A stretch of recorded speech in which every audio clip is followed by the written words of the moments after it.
हरे भरे गांव के पास एक छोटा सा जंगल था। उसी गांव में एक लड़का रहता था, रोहित। रोहित बहुत शरारती था। वो कभी दोस्तों की पतंग काट देता, कभी बकरियों की पूंछ खींचता और कभी तालाब में कूदकर सबको छप छप कर भिगो देता। एक दिन गांव में अफवाह फैली कि जंगल के पुराने बरगद के पेड़ पर एक जादुई घंटी लगी है। कहा जाता था कि जो भी उस घंटी को बजाएगा उसकी एक इच्छा पूरी होगी। ये सुनते ही रोहित के मन में ख्याल आया।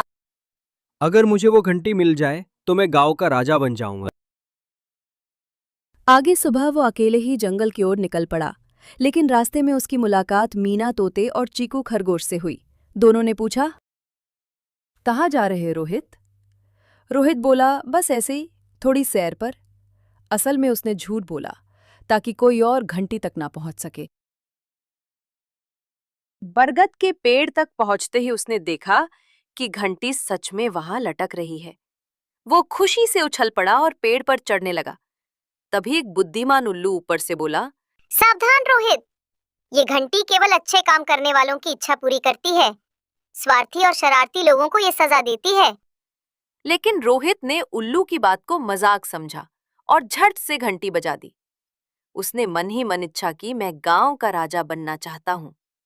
अचानक आसमान से तेज रोशनी चमकी और पेड़ से बहुत सारे आम और केले गिरने लगे। पहले तो रोहित खुश हुआ, लेकिन जल्द ही फल उसके ऊपर गिरने लगे। वो बुरी तरह दब गया और बाकी जानवर हंसने लगे। मीना तोते ने कहा, देखा रोहित, लालच और शरारत हमेशा मुसीबत लाती है। रोहित को अपनी गलती समझ आई।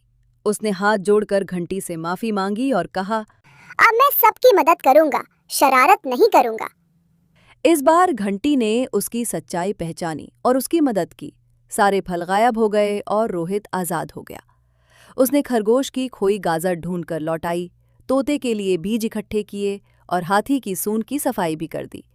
धीरे धीरे सब जानवर उससे खुश होने लगे। आखिरकार घंटी ने फिर चमककर कहा, अब तुम्हारी एक इच्छा पूरी होगी। रोहित ने मुस्कुराते हुए कहा, मैं राजा नहीं बल्कि सबका अच्छा दोस्त बनना चाहता हूं।